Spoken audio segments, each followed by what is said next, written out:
New and new rule book Pakistan super league जो है वो न्यू चैप्टर शुरू करने जा रही है और उसके साथ साथ ही PSL सीजन 11 जो है वो ट्रेडिशनली ड्राफ्ट जो होता था वो शिफ्ट होकर प्लेयर ऑप्शंस की तरफ जा रहा है। इन सब चीजों को लेकर पाकिस्तान सुपर लीग के जो फैंस हैं उनके जहन में ये सवाल था कि अब प्लेयर रिटेंशन क्या होगी और तजस्सुस था कि किन किन प्लेयर्स को रिटेन किया जाएगा। जब सीजन 11 के लिए दो नई टीम्स को ऐड किया गया और उनका ऑक्शन हुआ, हैदराबाद और सियालकोट दो नई टीमें जो है वो उभर कर सामने आई फैंस की और तब से लेकर अब तक फैंस के दिलों में यह सवाल है कि अब जो बाकी जो 6 टीमें हैं PSL की, उनके प्लेयर रिटेंशन क्या होगी और उनको कितने प्लेयर जो है वो रिटेन करने का मौका दिया जाएगा। इससे पहले होता यूँ था कि हर साल PSL की जो 6 फ्रेंचाइज है वो अपने 8 से 7 प्लेयर रिटेन करता था, बाकी जो है वो ड्राफ्ट में पिक करता था। लेकिन इस बार ऐसा नहीं, 2 नई टीमें ऐड हुई है।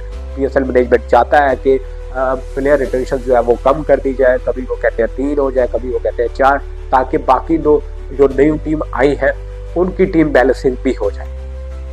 अब इस सीजन होने ये जा रहा है कि प्लेयर ऑक्शन होगा और प्लेयर रिटेंशन की बात PSL मैनेजमेंट की तरफ से जो खबरें निकल कर आई है वो ये है कि 4 प्लेयर मैक्सिमम जो है वो रिटेन कर सकती है एच टीम और बाकी 2 न्यू टीम्स के लिए जो है वो 4 प्लेयर डायरेक्ट साइन अप कर सकता है ऑक्शन से पहले।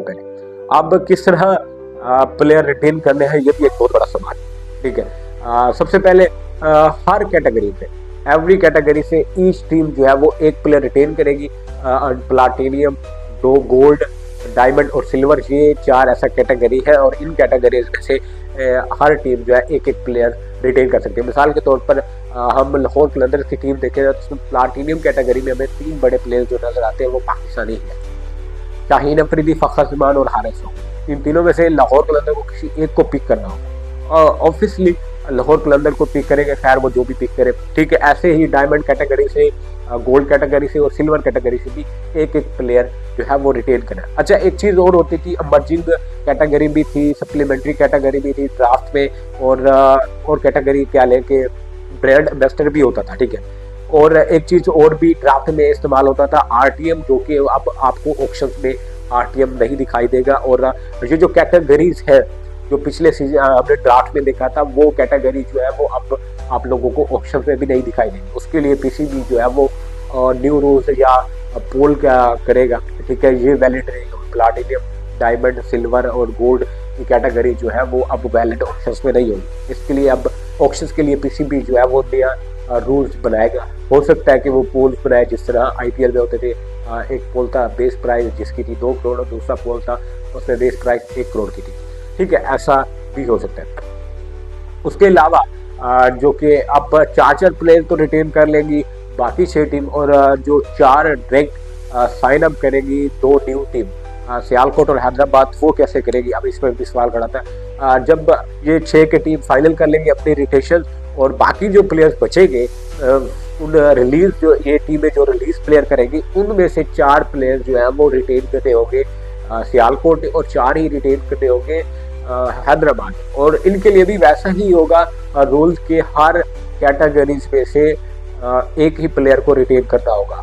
मतलब कोई भी अगर लाहौर रिलीज करती है अपने प्लेयर फखर को रिलीज करे या हारिस रऊफ को रिलीज करे, कोई भी प्लेयर रिलीज करे। ठीक है, अगर वो प्लाटिनियम पिछले साल सीजन में प्लाटिनियम कैटेगरी में वो खेला तो इनको भी प्लाटिनियम कैटेगरी में से एक प्लेयर चूज करना होगा, तो उनके लिए भी ये सब कुछ होगा।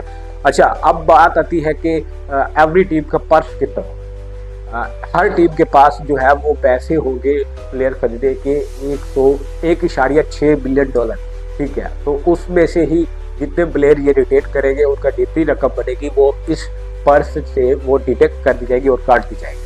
ठीक है, और डायरेक्ट फाइन अप जो प्लेयर्स किए जाएंगे उनके भी ऐसा ही सेम होगा सियालकोट और हैदराबाद के लिए भी, और 101.6 बिलियन डॉलर इनके पास रकम होगा। एक और चीज़, अगर कोई प्लेयर कहता है कि मुझे रिटेन न किया जाए, मुझे रिलीज किया जाए, तो वो ऐसा भी कर सकता है। तो